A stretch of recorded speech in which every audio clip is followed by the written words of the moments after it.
Are there any early signs that people can spot? Yeah, they may start thinking, "Hey, I'm starting to cross that line of getting burned out, and I want to stop it before it gets real bad." I noticed it for myself the first time I was in an upper management. I know we're splitting hairs here, but an upper management role where I first had direct reports, and the next step was going to be executive. And I watched my executive leader, and I really had to decide, and this is hopefully we all have this opportunity to do this, is that the life that I want? And I would wake up in the morning and get emails from that individual that were timestamped at 4 a.m. And I would, get emails from them that were timestamped 11:30, 2 o'clock on Sunday afternoon. It's like, okay, wait a minute.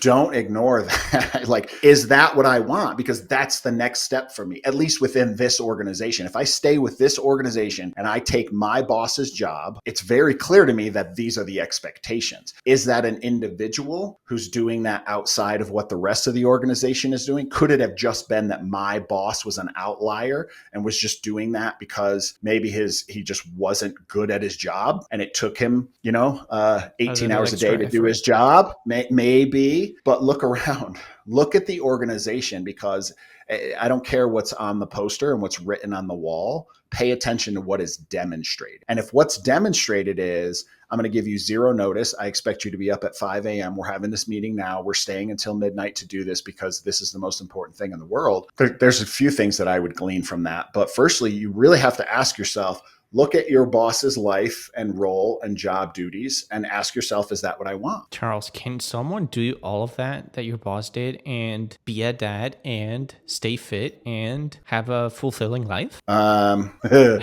It didn't work out so hot for him. His marriage was challenged, and to my knowledge, that marriage ended. I don't know what his relationship was like with his children, but I do know that he was completely burned out. The man was gray, like his skin was gray. He was exhausted all the time, and all I ever saw him eat was Tums and coffee. And that's a horrible generalization, right? But truthfully, I projected myself into that position and said, is that the kind of stress and is that the kind of life that I want? There's a whole nother dimension to that as well, which is, what does he do day to day? Like, what are the activities that he does day to day? This is where I think burnout has a lot more to do with alignment than it does with just volume and capacity of work.